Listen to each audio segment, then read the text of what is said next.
Hi everyone. आज जो हमारा सब्जेक्ट है उसका नाम है रेनफोर्स्ड सीमेंट कंक्रीट। तो जो रेनफोर्स्ड सीमेंट कंक्रीट होता है, जो सब्जेक्ट होता है, ये डिज़ाइनिंग का सब्जेक्ट है। जब हम इस सब्जेक्ट को पढ़ लेंगे तो उसके बाद हमें ये पता होगा कि हम बीम की डिज़ाइनिंग कैसे करें, स्लैब की डिज़ाइनिंग कैसे करें, वाटर टैंक की डिज़ाइनिंग, स्टेयरकेस की डिज़ाइनिंग, फाउंडेशन की डिज़ाइनिंग। तो ये जितने भी आरसीसी के स्ट्रक्चर है, आरसीसी मतलब रेनफोर्समेंट की जगह हम स्टील यूज़ करते हैं। सीमेंट कंक्रीट मतलब जो गिट्टी वाला मसाला होता है उसके साथ सरिया को मिला के जो स्ट्रक्चर बनता है उसे आरसीसी बोलते हैं। तो एक बार हम डिज़ाइनिंग कर लेंगे, उसके बाद हम सब कुछ की डिज़ाइनिंग कर सकते हैं रिलेटेड टू आरसीसी। अब जो हम डिज़ाइनिंग करते हैं वो डिज़ाइनिंग डायरेक्टली तो हम सारे स्पेसिफिकेशन नहीं देते, इस वजह से हम कुछ कोड यूज़ करते हैं। तो उसमें जो सबसे पहला हमारा मेन कोड है आरसीसी का वो है IS 456-2000, जिस कोड का नाम है डिज़ाइन ऑफ आरसीसी स्ट्रक्चर। इस कोड के अंदर क्या है, हमारी कुछ स्पेसिफिकेशन दी हुई हैं। स्पेसिफिकेशन देने का मतलब ये है कि कुछ चीज़ें होती हैं जो हमें, जैसे कि अगर मैं स्लम्प टेस्ट कर रहा हूँ, स्लम्प टेस्ट करने के बाद मुझे जो कंक्रीट की वर्केबिलिटी चाहिए एक स्पेसिफाई लिमिट तक चाहिए, जिस स्ट्रक्चर के लिए यूज़ कर रहा हूँ। तो वो जो लिमिट है वो मुझे कोड ऑलरेडी दे चुका है, कोड में ऑलरेडी क्या है वो स्पेसिफाइड है।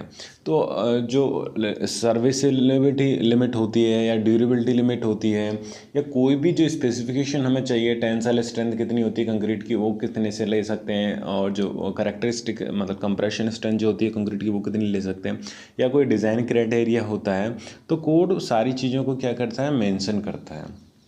अब कोड आए कैसे, हुआ ऐसा कि हर देश का अपना अपना एक कोड है, अपने अपने स्पेसिफिकेशन, अपनी अपनी कंट्री के हिसाब से। तो जो कोड आते हैं जनरली वो आते हैं जो एक्सपीरियंस हमारे स्ट्रक्चरल इंजीनियर होते हैं, कंस्ट्रक्शन इंजीनियर होते हैं, कोई रिसर्चर होता है, साइंटिस्ट होता है एक पर्टिकुलर फील्ड में। मानो कोई एक साइंटिस्ट है जो कंक्रीट की फील्ड में रिसर्च कर रहा है, तो उसने जो अपने एक्सपीरियंस में जो देखा, तो इन सारे एक्सपीरियंसों को कोलैबोरेट करके हम सारे स्पेसिफिकेशन को एक जगह डाल देते हैं और उसे हम क्या दे देते हैं, कोड का नाम दे देते हैं। तो अगर हम अभी बात करूं, जो सबसे हमारा जो मेन कोड है वो क्या है, डिज़ाइन ऑफ आरसीसी स्ट्रक्चर, ये वाला code design of RCC structure IS 456, ये मेनली यूज़ होने वाला है, इसमें सारे स्पेसिफिकेशन। बाकी अदर जो कोड है, earthquake resistant design of structure, ductile detailing of RCC structure, design of water tank, prestress concrete, तो अलग अलग चीज़ों के लिए अलग अलग कोड स्पेसिफाइड हैं, उसमें अपनी अपनी अलग अलग लिमिट हैं, ड्यूरेबिलिटी और सर्विसिबिलिटी क्राइटेरिया है। तो जिस तरीके का हम स्ट्रक्चर बना रहे होंगे उस तरह का हम कोड क्या क्या करेंगे, यूज़ करेंगे। आगे बढ़ते हैं, reinforced cement concrete. Cement concrete मतलब गिट्टी वाला मसाला है। सीमेंट कंक्रीट का मतलब क्या होता है हमारा, गिट्टी वाला मसाला। एक कंक्रीट बनती किन किन चीज़ों से, सीमेंट से, वाटर से, सैंड से, स्टोन से और एडमिक्सचर से। देखो, जो कंक्रीट है उसके जितने भी कंस्टिट्यूएंट्स हैं, वाटर हो गया, सैंड हो गया, स्टोन हो गया, या फाइन एग्रीगेट कर लो, कोर्स एग्रीगेट कर लो, एक एक जो इसका कंस्टिट्यूएंट्स है उसकी एक अपनी अपनी अलग अलग प्रॉपर्टी है। जैसे कि अगर मैं वाटर की बात कर लेता हूँ, वाटर है, वाटर को अगर मैं pH रेंज पे 6 से लेके 8 तक के बीच में यूज़ करूँ तो ये एक नॉर्मल वाटर है, जिसके कारण कोई इफेक्ट नहीं पड़ेगा मेरा, जो जब मैं इसे कंक्रीटिंग में या सीमेंट के साथ जो हाइड्रेशन प्रोसेस करा कोई रिएक्शन नहीं करेगा। पर अगर मैं pH रेंज 10 से ऊपर का या 10 से ऊपर का अगर मैं वाटर यूज़ करूँ, या pH रेंज 5 से नीचे का यूज़ करूँ, तो जो एल्कलिनिटी है होती है और जो बेसिसिटी होती है उनके अपने अपने अलग अलग रिएक्शन होते हैं जो एक्ट करेंगे कंक्रीटिंग पे। जब मैं उसे मिलाऊंगा वाटर के साथ, जब सीमेंट के साथ जब हाइड्रेशन क्रिया करेंगे, तो वाटर की भी अपनी एक स्पेसिफाइड लिमिट है। जनरली कोड क्या कहता है, pH वाटर जिसका 6 है उसके आसपास को वाटर को क्या करना चाहिए, यूज़ करना चाहिए, 6 से 8, 6 से 7 के बीच में। सीमेंट, देखो सीमेंट अपने आप में बहुत बड़ा टॉपिक है। सीमेंट क्या है, सीमेंट भी कुछ सारी चीज़ों से मिलके बनता है, जैसे सिलिकेट्स हो गया, एल्यूमिना हो गया, इनकी कुछ कुछ परसेंटेज मात्रा होती है, जिप्सम हो गया, हर मात्रा, सॉरी जिप्सम यूज़ नहीं होता, जिप्सम तो एक एडमिक्सचर है जो यूज़ होता है प्रॉपर्टी, मतलब जो प्रोसेस होती है सेटिंग की उसे स्लो डाउन करने के लिए। तो सिलिका हो गया, एल्यूमिनेट हो गया, ऑक्साइड्स हो गए, इन सारे कंस्टिट्यूएंट से मिलकर सीमेंट बनता है। जितनी जितनी इनकी मात्रा होती है तो उस हिसाब से जैसे मान के चलो एल्यूमिना है, एल्यूमिना की मेरी परसेंटेज है 40, और जो मेरी सिलिका की परसेंटेज है 50। और एक सीमेंट मैंने इन दोनों से मिलके बनाया, इनके रेशियो से एक बनाया जिसमें मेरा एल्युमिना क्या 20% है और जो सिलिका क्या है 70% है। तो जो सीमेंट बनेगा इसमें सिलिका की प्रॉपर्टीज़ ज़्यादा हो जाएंगी, इसमें एल्युमिना कम होंगी। तो ओवरऑल जो सीमेंट बनेगा वो जो सिलिका जो चीज़ें इम्पार्ट करता है, मतलब जो सिलिका की प्रॉपर्टी होती है, जैसे सिलिका की प्रॉपर्टी होती है स्ट्रेंथ इम्पार्ट करना, स्ट्रेंथ देना, तो ये जो सीमेंट बन के तैयार होगा वो क्या देगा, स्ट्रेंथ देगा। इस तरीके से इसमें जो दोनों की प्रॉपर्टी होंगी वो मिक्सचर प्रॉपर्टी डेवलप होंगी, तो ये सीमेंट देगा वो प्रॉपर्टी देगा जो जो एल्युमिना और सिलिका मिलके जो देते हैं। तो ये अलग अलग वो होते हैं जिसमें अलग अलग तरह के सीमेंट होते हैं, अलग अलग सीमेंट की अलग अलग प्रॉपर्टी होती है। मेनली जो वो प्रॉपर्टी डिपेंड करती है जो हम उनके कंस्टिट्यूएंट या इंटीग्रेडिएंट्स जो यूज़ कर रहे हैं उनकी क्या प्रॉपर्टी, उन सब की प्रॉपर्टी को मिला के मेरी ओवरऑल सीमेंट की प्रॉपर्टी निकलती है। बात अगर सैंड की करूँ, सैंड और स्टोन, देखो सैंड का मतलब है एग्रीगेट जो यूज़ करने वाला हूँ, फाइन एग्रीगेट, कोर्स एग्रीगेट। जो एग्रीगेट होता है वो भी क्या होता है, उसमें वर्ड्स होते हैं, वर्ड्स होते हैं उसमें। देखो एक हमारा रिएक्शन करता है जब एग्रीगेट किसके साथ रिएक्शन करता है, एल्कली के साथ रिएक्शन करता है। सीमेंट में क्या होता है, एल्कली प्रेजेंट होती है। जो मेरा सीमेंट है उसमें एल्कली क्या होती है, प्रेजेंट होती है N2O और K2O के फॉर्म में। तो ये जो एल्कली होती है, तो ये जो एग्रीगेट होता है, फाइन एग्रीगेट, कोर्स एग्रीगेट, इसके साथ क्या करता है, रिएक्ट करता है। जब ये रिएक्ट करता है तो इसके कारण क्या होता है, एक्सपेंसिव एक प्रोसेस होती है जिसके बाद स्वेलिंग होती है। अब जब स्वेलिंग होगी तो कंक्रीट टेंशन नहीं ले पाती है। वो क्यों नहीं ले पाती है वो मैं बताऊंगा कि कंक्रीट की टेंशन स्ट्रेंथ कम होती है जब हम टेस्ट करेंगे कंक्रीटिंग के, तो उसमें बताऊंगा। तो वो जो रिएक्शन होता है, एक्सपेंसिव रिएक्शन होता है, जिसके कारण कंक्रीट क्या होती है, स्पेलिंग हो जाती है। स्पेलिंग मतलब झड़ने लगती है या क्रैक डेवलप होने लगते हैं। तो ये जो सारी प्रोसेस होती हैं ये एग्रीगेट और सीमेंट के एग्रीगेट और एल्कली के रिएक्शन के कारण होती है। एल्कली किस में होती है, सीमेंट में होती है। तो हर इसमें जो मेटल यूज़ हो रहा है या जो मटेरियल यूज़ हो रहा है, सॉरी मेटल नहीं, मटेरियल यूज़ हो रहा है, उसकी अपनी अपनी प्रॉपर्टी है, उसके अपने अपने क्या है इफेक्ट्स पड़ते हैं। तो हमें किस ग्रेड की कंक्रीट चाहिए, कितनी स्ट्रेंथ की कंक्रीट चाहिए, वो हमें तभी निकाल सकते हैं जब हमें उसकी प्रॉपर्टीज़ पता हो। तो उसका प्रोपोर्शन जो होता है कि सीमेंट कितना लेना है, वाटर कितना लेना है, सैंड कितना लेना है, वो उसी हिसाब से हम क्या करते हैं, डिजाइन करते हैं। चलो इसमें तो जब आएगा टॉपिक तब ज़्यादा डिस्कस करेंगे, अभी ज़्यादा नहीं। बात करते हैं रेनफोर्समेंट। रेनफोर्समेंट क्या होता है, रेनफोर्समेंट की जगह हम स्टील प्रोवाइड करते हैं। देखो स्टील की जगह हम अदर मटेरियल यूज़ कर सकते थे, पर स्टील में क्या है, टेंशन कंप्रेशन स्ट्रेंथ बहुत अच्छी होती हैं, मतलब जो हमें चाहिए उतनी होती है। दूसरा, ये कंक्रीट के साथ बॉन्डिंग बहुत अच्छी बनाता है।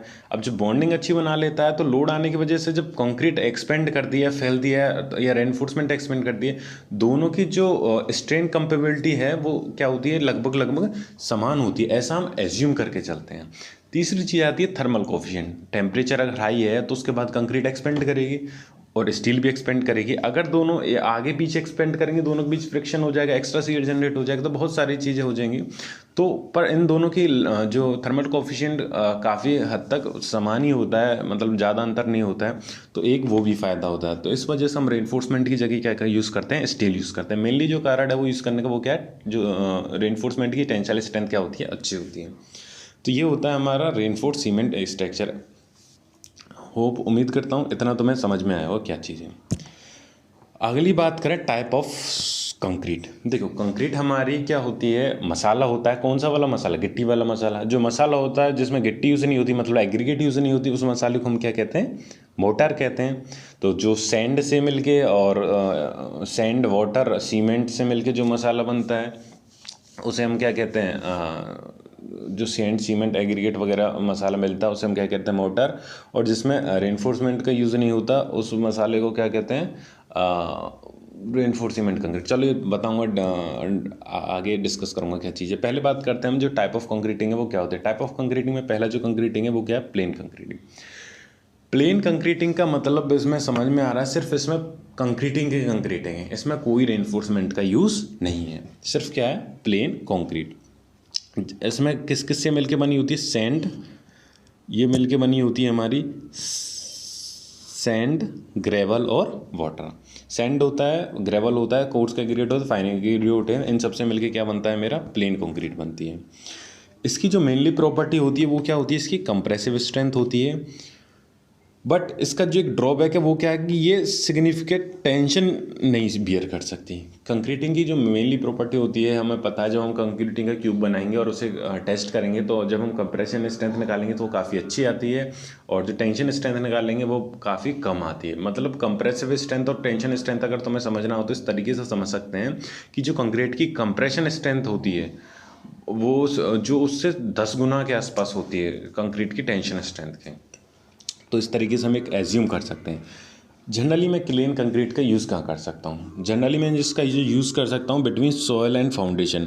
कोई भी लेयर डालनी हो उस जगह, जैसे कि मैं क्या करता हूँ, कोई नीचे फाउंडेशन डालने फुटिंग डालने जा रहा हूँ तो उससे नीचे क्या सॉयल की लेयर है, तो उस बीच में मैं क्या कर देता हूँ, देखो दिखा देता हूँ तुम्हें एक बार, ऐसे रफ कर देते हैं।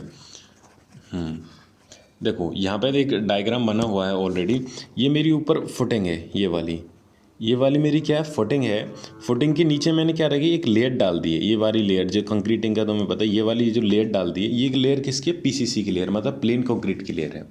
इससे नीचे क्या है, मेरी सॉइल होगी, ये नीचे सॉइल होगी।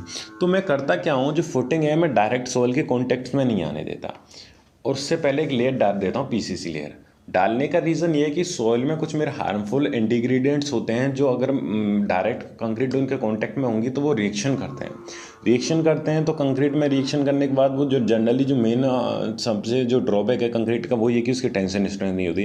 तो वो जब रिएक्शन करने के बाद कुछ एक्सपेंसिव रिएक्शन करते हैं, मतलब रिएक्शन हुआ उसके बाद जो कंक्रीटिंग में फैलने की कोशिश करती है तो उसकी टेंशन स्ट्रेंथ तो है नहीं, इस वजह से वो क्या हो जाता है, उसका क्रैक आने डेवलप हो जाते हैं, फिर वो स्पालिंग आउट हो जाती है। तो इस वजह से मेरे को क्या है कि वो हार्मफुल रिएक्शनों को रोकने के लिए मैं क्या देता हूँ, पीसीसी की लेयर दे देता हूँ। तो जनरली प्लेन कंक्रीट का यूज़ उसी जगह होता है जहाँ पे एक बॉटम में लेयर दी जाती है, कहीं भी यूज़ कर सकते हैं, सिर्फ मटेरियल फिल करना है उस जगह यूज़ कर सकते हैं जहाँ पर मतलब टेंशन स्ट्रेंथ की हमें रिक्वायरमेंट नहीं होती है। डेंसिटी जो होती है हमारी जनरली इसकी प्लेन कंक्रीट की वो होती है 2400 किलोग्राम पर मीटर क्यूब या 2400 केजी पर मीटर क्यूब।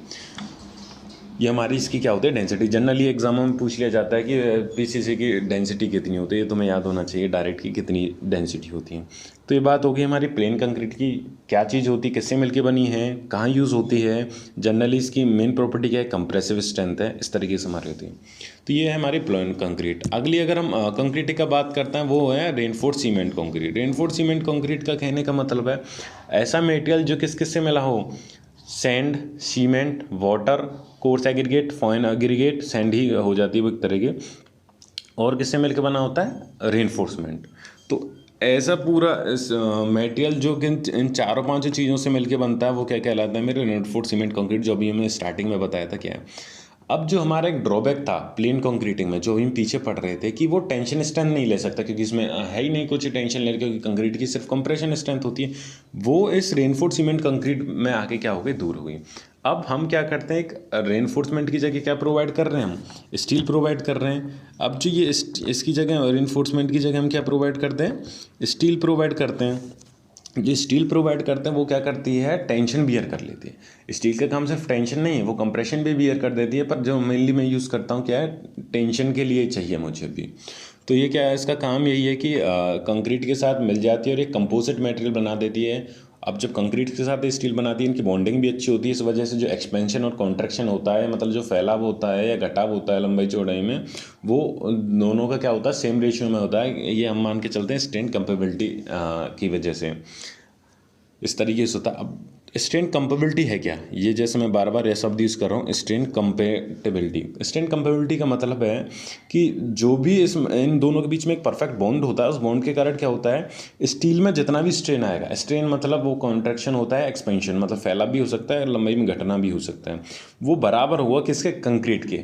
हाँ, थोड़ा माइन्यूट डिफरेंस हो सकता है, पर हमें एज्यूम करके चलते हैं दोनों के बीच में क्या है, सेम स्ट्रेन कंपेबिलिटी। दोनों का जो स्ट्रेन आएगा, टेंशन है कंप्रेशन में, वो क्या होगा, सेम होकर चलेगा। ठीक है, देखो मेरा कंक्रीटिंग पे स्ट्रेन जो टेंशन स्ट्रेन आ जाए, या तो वो डायरेक्ट आ जाए, डायरेक्ट मतलब मैं पकड़ के इसको क्या करने लगूँ, डायरेक्ट आने का मतलब ये है कि ये मेरी अगर मेरी बीम है, इसको मैं दोनों तरफ से पकड़ के क्या करने लगूँ, खींचने लगूँ। खींचूंगा तो इसकी लंबाई कुछ बढ़ जाएगी, कुछ जो अभी एल थी अब वो क्या हो जाएगी, एल प्लस डेल एल हो गई। तो ये होता है डायरेक्ट टेंशन जो लग गया। अगर मैं बात करूँ इनडायरेक्टली लगने का मतलब है, इनडायरेक्टली लगने का मतलब शेयर की वजह से। शेयर की वजह से कैसे लगता है ये चीज़ भी तुम देख लो। शेयर की वजह से जो जनरली जो लगता है वो क्या होता है कि डायगोनल होता है। डायगोनल होने के कहने का मतलब ये है कि मान के चलो ये मेरा एक क्यूब है या बीम का एक पार्ट है छोटा सा, इस पर मेरा इसका 3D डायग्राम बना लेते हैं। ये इसका बीम का कोई छोटा सा पार्ट है, ये रहा। अब इस पर शेयर लग रहा है, शेयर कुछ इस तरीके से लग रहा है, मान के चलो शेयर हमारे किस तरीके से लगता है, इस तरीके से लग रहा है, ये लग रहा है, ये लग रहा है और ये लग रहा है। अब ये जो शेयर लग रहा है इस पे है, शेयर क्या चारों तरफ से इक्वल होता है, हमें पता है शेयर के बारे में टॉपिक पढ़ रहा है। तो जब ये शेयर लग रहा है, दोनों फोर्स लग रहे हैं, दोनों फोर्स इस वाले पॉइंट को क्या करेंगे, इस तरीके से खींचने की कोशिश करेंगे, इसको ये खींच ले जाएंगे और ये वाले दोनों फोर्स क्या करेंगे, इस वाले कोने को खींच ले जाएंगे। तो कोने को जब खींचा तो दोनों की लंबाई में ये क्या हुआ, इंक्रीमेंट हुआ।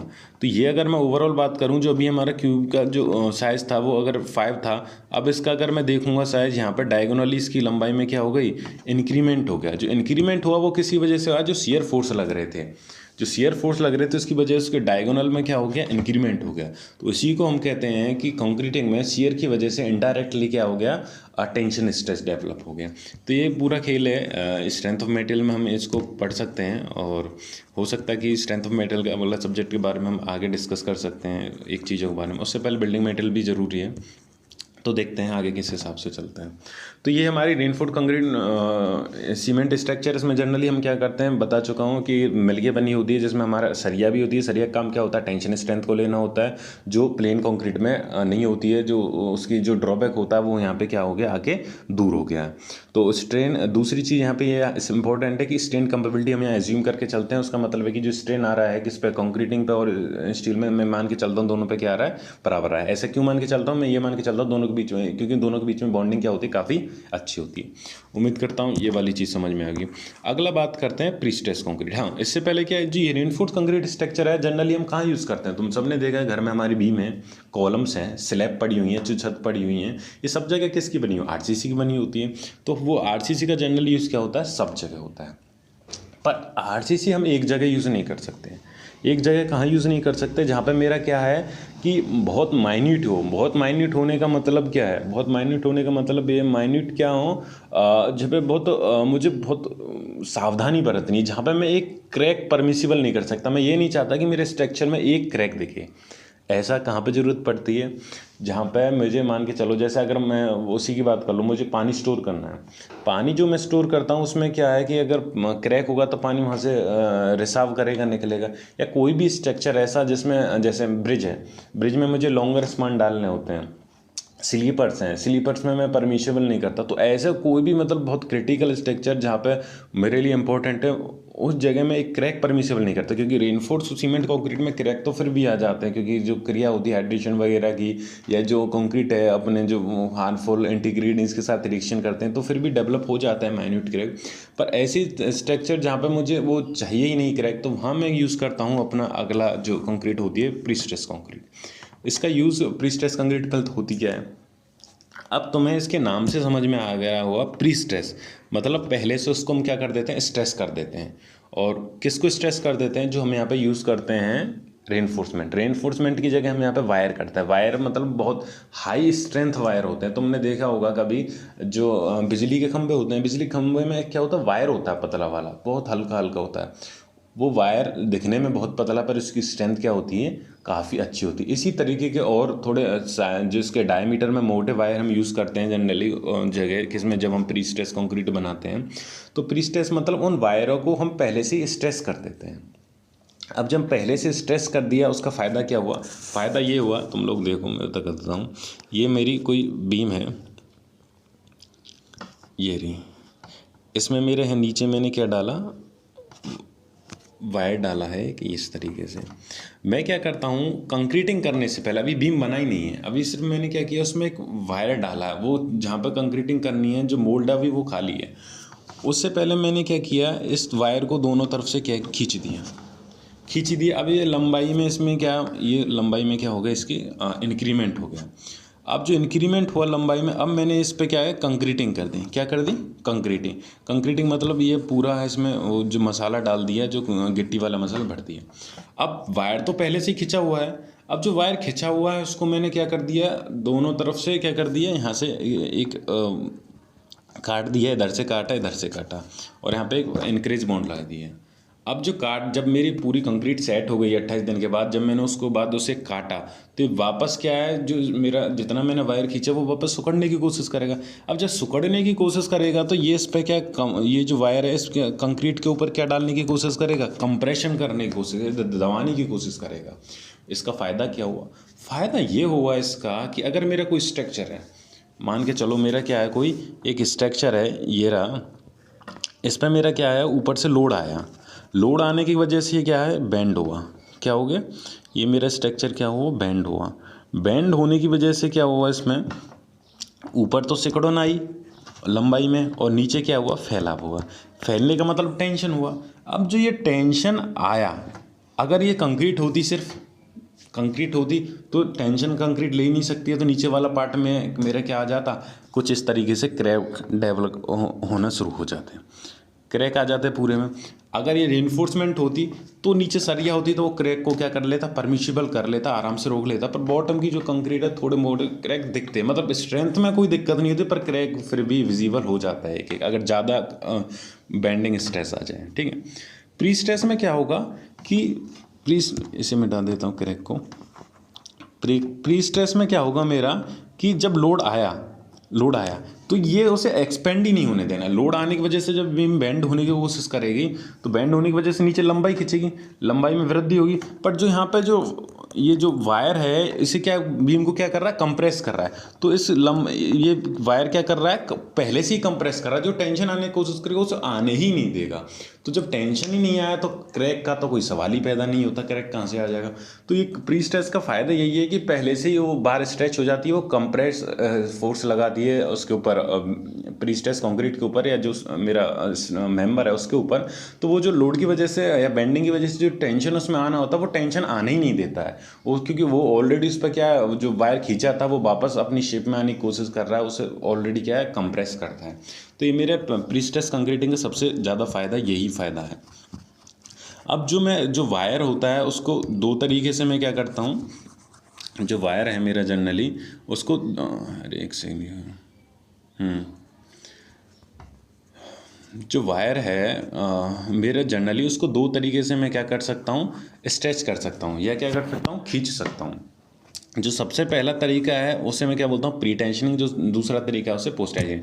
ये हमारा जो रेनफोर्स कंक्रीट स्ट्रक्चर पढ़ रहे हैं, एक चैप्टर है, अभी पीछे पढ़ाएंगे जब बीम स्लैब वगैरह की डिजाइनिंग पढ़ लेंगे। उसके बाद हमारा एक चैप्टर है प्री स्ट्रेस कंक्रीट डिजाइनिंग। जब हम उसको पढ़ेंगे तब हम इस चीज़ को डिस्कस करेंगे डिटेल में क्या चीज़, पर मैं बेसिक्स बता देता हूँ। प्री टेंशनिंग में क्या करते हैं, इसमें मैंने लिख दिया ऑलरेडी, नोट्स में लिखा हुआ कि क्या करते हैं कि यहाँ पे मेरा जो सबसे पहले होता है कि टेंशनिंग पहले की जाती है कास्टिंग से पहले, मतलब कास्टिंग पीछे करेंगे, पहले मैं क्या करूँगा उसमें टेंशनिंग करूँगा। उसके बाद क्या है, जब उसको खींच दिया उसके बाद कंक्रीट की कास्टिंग कर दी। कास्ट होने के बाद जब वो अपनी स्ट्रेंथ ले लेती है उसके बाद वायर्स को क्या कर दिया, कट कर दिया।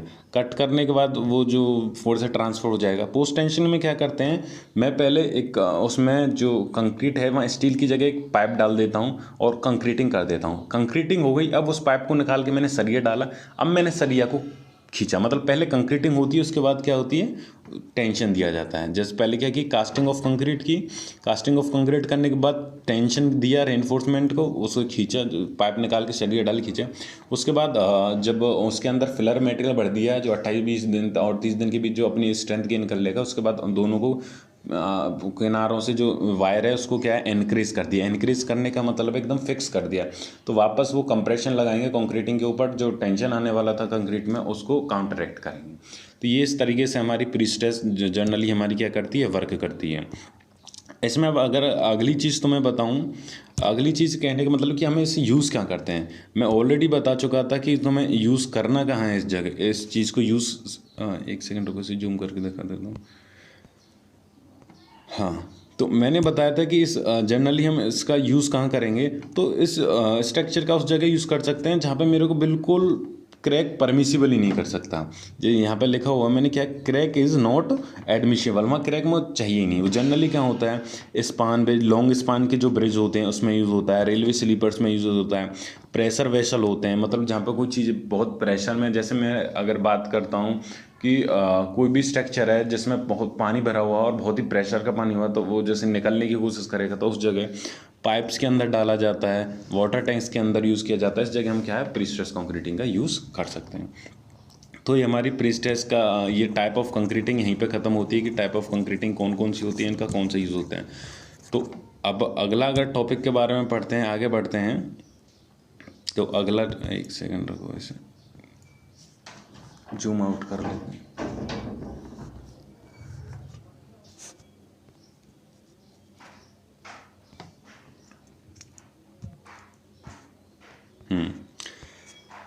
अब अगला जो टॉपिक है कंक्रीट। देखो अभी तक मैंने बताया टाइप ऑफ कंक्रीटिंग क्या है, कंक्रीटिंग किस किस चीज़ से मिलकर बनी जाती है, ये भी बताया कि कंक्रीट में जो भी मेटेरियल होता है, जो इंटीग्रेंट्स होते हैं, सीमेंट वीट, उसकी हर इंटीग्रेंट की अपनी अलग प्रॉपर्टी होती है। अब हर इंटीग्रेंट की अलग प्रॉपर्टी होती है, अलग अलग तरह के सीमेंट होता है। जब उन सबको मिला के मैं एक मिक्सचर तैयार करूँगा तो डेफिनेटली प्रॉपर्टी उसकी क्या होगी, जो स्ट्रेंथ होगी वो क्या होगी, अलग होगी। मतलब अगर मैं यहाँ पे अभी अगर मैं एग्रीगेट यूज़ कर रहा हूँ वेट से, तो अगर एग्रीगेट में अभी कम यूज़ हो, मान के चलो जो मैं जो कंक्रीटिंग को तैयार कर रहा हूँ, एक मिक्सचर तैयार कर रहा हूँ, एक मसाला बना रहा हूँ, उसमें मैंने क्या किया, सैंड और जो सैंड थी फाइन एग्रीगेट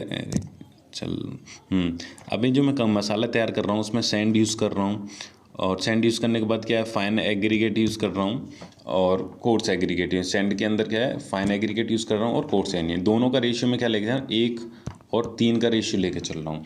मतलब फाइन एग्रीगेट उसमें 3 डाल रहा हूँ और कोर्स एग्रीगेट 3 डाल रहा हूँ। Cement generally ordinary Portland cement 33 grade का मैं यूज़ करने जा रहा हूँ, 33 ग्रेड का।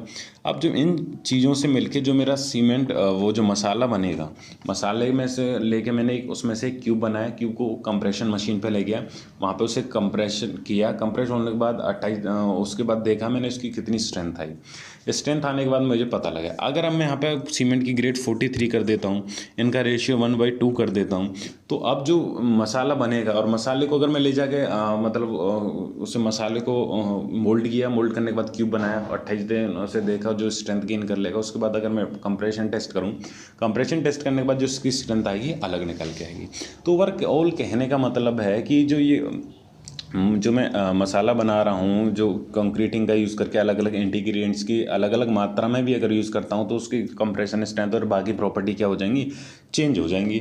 इवन यही नहीं, तुम सेम मसाला बना लो और उसमें सेम तरह का सीमेंट रख लो, सेम रेशियो कर लो, पर फिर भी जो एग्रीगेट में डिफरेंस है, एग्रीगेट का साइज और शेप होती है वो अलग अलग तरह की, कोई राउंडेड भी होगा, मिक्सचर होगा, उसकी वजह से भी क्या हो जाएगी, उसकी स्ट्रेंथ में क्या हो जाएगा, चेंज हो जाएगा।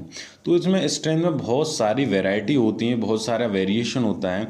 तो इस वजह से कोड ने एक बताया कि हमें कौन सी स्ट्रेंथ लेनी है, उस स्ट्रेंथ का नाम है कैरेक्टरिस्टिक स्ट्रेंथ। उसका एक अलग टॉपिक है, थोड़ा डिटेल में है, उसको हम डिटेल में पढ़ेंगे, उतना क्यों लेते हैं, क्या उसके रीज़न है, तो उतना हम अभी नहीं जा रहे हैं। अभी सिर्फ इतना पढ़ रहे हैं कंक्रीटिंग क्या है। कंक्रीटिंग जनरली हमारी जो बनती है मसाले से मिलकर बनी होती है, और जो उसकी स्ट्रेंथ होती है जनरली 4 चीज़ों पर डिपेंड करती है। पहला कि प्रोपोर्शन ऑफ सैंड, सीमेंट और फाइन कोर्स एग्रीगेट, मतलब जो मसाला बना रहा हूँ उसमें सीमेंट कौन सी ग्रेड का है, उसमें फाइन एग्रीगेट की कितने रेशियो, फाइन और कोर्स एग्रीगेट का जो रेशियो लेने हैं 1/3, मतलब 1 किलो वो डाल रहा हूँ और 1 किलो फाइन एग्रीगेट डाल रहा हूँ और 3 किलो कोर्स एग्रीगेट, वो रेशियो कितना है। वाटर सीमेंट, देखो वाटर सीमेंट रेशियो अपने आप में बहुत एक इम्पॉर्टेंट चीज़ है, क्योंकि वाटर अगर मैं ज़्यादा डाल देता हूँ किसमें, कंक्रीटिंग बनाते टाइम, अगर वाटर ज़्यादा डाल दिया तो जितना सीमेंट को हाइड्रेशन के लिए चाहिए होता उतना तो वो पानी ले लेगा, इतना वाटर को तो यूज़ कर लेगा, जो बाकी बचा कुछ है वो किसमें, कंक्रीट और जो एग्रीगेट्स के वॉइड्स होते हैं उसमें क्या हो जाएगा, स्टोर हो जाएगा। एग्रीगेट है, सीमेंट्स के जितने वॉइड्स हैं उसमें क्या हो जाएगा, चला जाएगा एक्स्ट्रा जो वाटर है। उसके बाद जब वो जो एक्चुअल एक्सपोजर कंडीशन में आएगा, मतलब जो एनवायरनमेंट के सामने सामने आएगा, वो धीमे धीमे पानी क्या होगा, एवोपरेट होने लगेगा, मतलब वाष्प बन जाएगा। एवोपरेट होने के बाद क्या होगा, जो स्पेस रह गया, जो एग्रीगेट के वर्ड्स में जो स्पेस रह गया, वो वहाँ स्पेस क्रिएट हो जाएगा। धीमे धीमे वो स्पेस क्या होना, बड़ा होने लगेगा, तो वहाँ पे क्या है, क्रैक जनरेट हो जाएंगे। तो इस वजह से मुझे वाटर है वो एक स्पेसिफाई लिमिट तक देना है, उससे ज़्यादा नहीं देना है। तो वो भी सारे रेशियो मेंशन है कंक्रीट टेक्नोलॉजी में, यही चीज़ पढ़ते हैं हम। और उसमें बिल्डिंग कंस्ट्रक्शन में जब कंक्रीटिंग का या सीमेंट के बारे में पढ़ा था, उस जगह भी हम ये पढ़ते हैं। तो अगर मैं वाटर उसमें कम हो, दूसरी चीज़ अभी मैंने बताया, ज़्यादा अगर वाटर होगा तो उसमें क्या होगा, वर्ड्स क्रिएट हो जाएंगे और उसके बाद क्या हो जाएगा, क्रैक डेवलप हो जाएंगे कंक्रीटिंग में। अगर वाटर में कम मिलाऊं, वाटर कम मिलाने से क्या होगा, वाटर कम मिलाने से ये होगा कि जो हाइड्रेशन है, मतलब जो सीमेंट और वाटर की क्रिया होती है, जिसके जो रिएक्शन होता है, जैसे हम बोलते हैं हाइड्रेशन, वो हाइड्रेशन प्रोसेस पूरी नहीं हो पाएगी। और हाइड्रेशन प्रोसेस पूरी नहीं हुई क्योंकि उसमें वाटर कंटेंट चाहिए होता है, वाटर ही नहीं है, तो उसकी जो स्ट्रेंथ गेन करने वाला है मेंबर है, जो स्ट्रक्चर स्ट्रेंथ गेन करने वाला, वो उतना स्ट्रेंथ गेन ही नहीं करेगा, तो भी नुकसान है। तो जो वाटर सीमेंट रेशियो होती है ना, ज़्यादा होना चाहिए ना कम होना चाहिए, एक स्पेसिफाई लिमिट पे होना चाहिए, वो हमें निकालना होता है कितना होता है, ठीक है। तो वाटर सीमेंट रेट ये कपड़े में इंपॉर्टेंट है, मैंने बता दी क्या है। प्रॉपर क्यूरिंग, क्यूरिंग अगर तुम मतलब उसकी क्यूरिंग का मतलब होता है तराई, तराई मतलब जब स्ट्रक्चर बन जाए उसके बाद देखना है ना, बोरी वगैरह डाल देते हैं, उसके ऊपर पानी डाल के रखते हैं। वो प्रॉपर क्यूरिंग इस वजह से चाहिए कि जो सीमेंट की हाइड्रेशन जो क्रिया होती है, जो रिएक्शन होता है, वो लंबे समय तक चलते रहते हैं। तो एटलीस्ट कोड परमिसिबल करता है कि 28 दिन तक तुम्हें क्यूरिंग करनी है, क्योंकि वो जो वाटर रिक्वायरमेंट होती है हाइड्रेशन के लिए, वो लेता रहता है उस जगह से। तीसरा time between mixing and placing, जो तुम टाइम ले, जैसे अभी मैंने मसाला बनाया, उसको कितने टाइम के बाद मैं उसे यूज़ कर रहा हूँ, तो वो वाली चीज़ है। ये 4-5 फैक्टर होते हैं जिसमें मेरी कंक्रीट की स्ट्रेंथ डिपेंड करती है, वो मैंने तुम्हें बता दिया क्या चीज़ है, ठीक है। अगला टॉपिक अगर हम बात करें इसी में, grade of concrete. Grade of concrete का कहने का मतलब है कि कंक्रीट जब मैंने देखो अभी बताता हूँ, अरे हटो,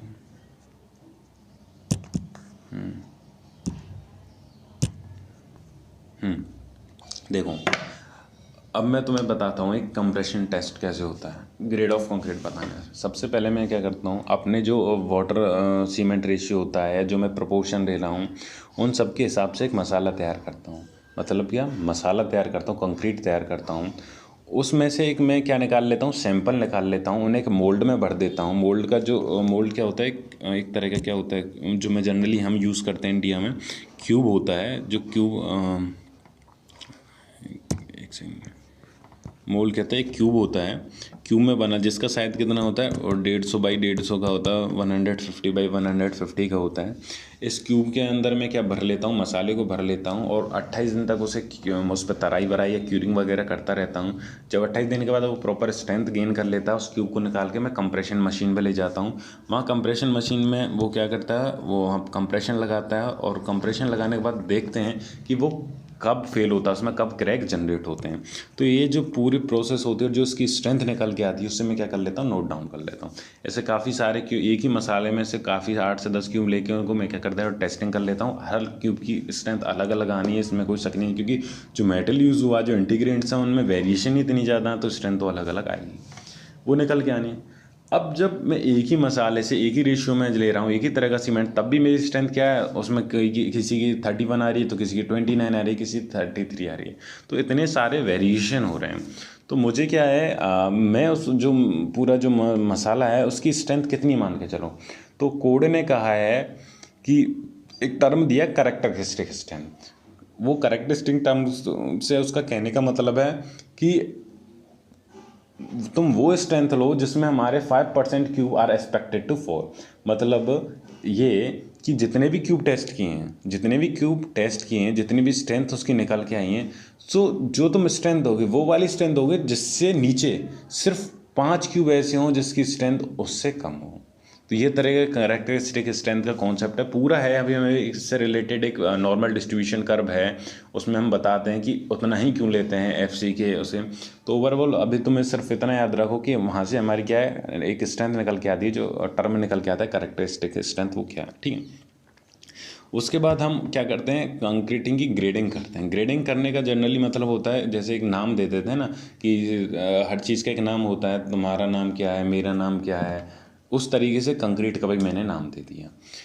एक मेरी जो जो कंक्रीट की ग्रेड होती है जनरली वो M5 से लेके होती हैं M100 तक होती हैं। M5 से लेके क्या होती हैं M100 तक होती हैं। यहाँ पे M का मतलब है मिक्स कौन सी मतलब जो कंस्टिट्यूएंट हैं कितने किस तरह प्रोपोर्शन में मिक्स हैं। और 5 का मतलब होता है या 100 का मतलब होता है उनकी स्ट्रेंथ, कि उनकी कंप्रेसिव स्ट्रेंथ कितनी है। 5 न्यूटन पर mm स्क्वायर, इसकी जो यूनिट होती है न्यूटन पर mm स्क्वायर, 100 न्यूटन पर mm स्क्वायर।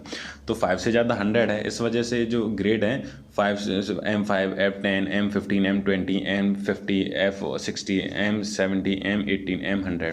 तो जिस तरीके के हमें रिक्वायरमेंट होती है, जितनी स्ट्रेंथ रिक्वायरमेंट होती है, उस तरीके से हम क्या है कंक्रीट को की ग्रेड को क्या कर लेते हैं, यूज़ कर लेते हैं। ठीक है, तो ये जनरली यही है ग्रेड ऑफ कंक्रीट में कि जो ग्रेड है प्रोपोर्शन कोड ने उसे बस अलग अलग नाम दे दिया। वो नाम कुछ इस तरीके से दे दिया है कि जो कंक्रीटिंग M10 से लेके M20 तक होगी उस कंक्रीटिंग को हम ऑर्डिनरी कंक्रीट कहेंगे। M25 से लेके M60 तक होगी उसे स्टैंडर्ड कंक्रीट कहेंगे। और M65 से लेके 100 तक कहेंगे उसे हाई स्ट्रेंथ कंक्रीट कहेंगे। ऑर्डिनरी कंक्रीट मैंने तुम्हें बता लिया था कि वो कहाँ यूज़ होती है। जो जनरली लीन कंक्रीट होती है वो लेयर बिछाने, जब फाउंडेशन होती है और सॉइल के बीच में एक लेयर डाली जाती है। ये कुछ डायग्राम इस तरीके से बन रहा है। ये मैंने अभी पहले ये जो बना हुआ है कि फाउंडेशन होती है उसके बीच में जो लेयर डाली जाती है, उस जगह जनरली हम ऑर्डिनरी कंक्रीट का यूज़ करते हैं, क्योंकि उसकी स्ट्रेंथ इतनी नहीं होती है। 20 तक होती, 20 न्यूटन पर mm स्क्वायर या 15 न्यूटन पर mm स्क्वायर, 10 न्यूटन पर mm स्क्वायर। तो उस जगह हम सिर्फ उसे क्या है कि बॉटम लेयर बिछाने के लिए यूज़ होते हैं और ज़्यादा यूज़ करते नहीं हैं। M20 ग्रेड को हम RCC के लिए यूज़ कर सकते हैं। ठीक, स्टैंडर्ड कंक्रीट जनरली हमारी कहाँ यूज़ होती है, वो RCC वर्क में यूज़ होती है हमारी, और प्रीस्ट्रेस कंक्रीटिंग में यूज़ कर सकते हैं। High strength steel prestress concrete, और जो कहाँ पे बहुत ज़्यादा हाई स्ट्रेंथ चाहिए होती उस जगह हम इसको क्या कर सकते हैं, यूज़ कर सकते हैं। यहाँ मैंने वैसे मेंशन कर रखा है M20 का मतलब क्या है, मिक्स। 20 यहाँ पे क्या है, कंप्रेसिव स्ट्रेंथ ऑफ कंक्रीट, जिसे हम क्या है कैरेक्टरिस्टिक कहते हैं। करना क्या है, हम कितना एक 150 mm साइज़ का क्यूब लेते हैं, जिसे 28 दिन तक उसे क्योर होने दें, मतलब तराई होने देते हैं। उसके बाद उसे टेस्टिंग के लिए लेके जाते हैं। तो ये हमारी डिफरेंट ग्रेड होती है कंक्रीट के, M5 से लेकर M100 तक। और जितनी स्ट्रेंथ चाहिए होती है उसके बेसिस पे हम उसको अलग अलग स्ट्रक्चर में यूज़ करते हैं। कोड ने भी मेंशन कर दिया किस तरीके का। तो यहाँ पे आज इस लेक्चर को ख़त्म करते हैं। आगे हम पढ़ेंगे कि मिनिमम ग्रेड कंक्रीट की कितनी है, RCC के लिए कितनी है। तो जो इस बार कोड ने हमारी जो मिनिमम ग्रेड है वो एक्सपोजर कंडीशन के बेसिस पे डिफाइन की है। एक्सपोजर कंडीशन मतलब कि जो मेरा मेंबर बन के तैयार होगा वो किस कंडीशन में रहेगा बाहर। जैसे अगर मैं जो घर की बात कर लेता हूँ, जो हाउस होते हैं उसमें जो कमरा होता है, कमरे के अंदर क्या होता है, बीम होती है। तो बीम में क्या है, ना तो धूप आती है ना बारिश आती है, तो वो एकदम सेफ कंडीशन में है, तो उस पर एनवायरनमेंट का कोई अफेक्ट पड़ना ही नहीं है। तो उस जगह में जो यूज़ करूँगा वो बहुत जो कंक्रीट की स्ट्रेंथ है वो कम स्ट्रेंथ होती है, तो मतलब कम स्ट्रेंथ वाली कंक्रीट यूज़ कर सकता हूँ, कम ग्रेड वाली कंक्रीट यूज़ करता हूँ।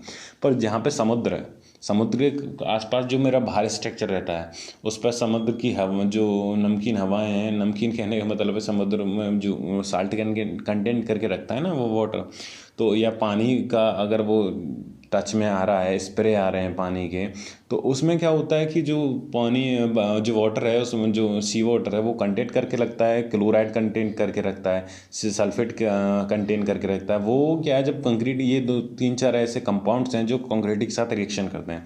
रिएक्शन करने के बाद वो कंक्रीट को डिटेरियोरेट करता है। उस जगह हम कंक्रीट की स्ट्रेंथ क्या काफ़ी हाई चाहिए, तो उसके लिए ग्रेड किस जगह किस एक्सपोजर कंडीशन के हिसाब से कितनी वो हमें रिक्वायरमेंट है वो हम अगले लेक्चर में पढ़ते हैं। तो आज का यहीं पे ख़त्म करते हैं।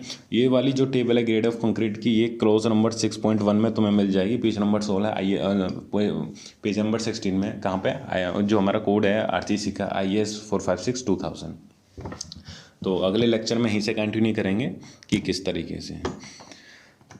तब तक लिए good luck, stay healthy, stay fresh.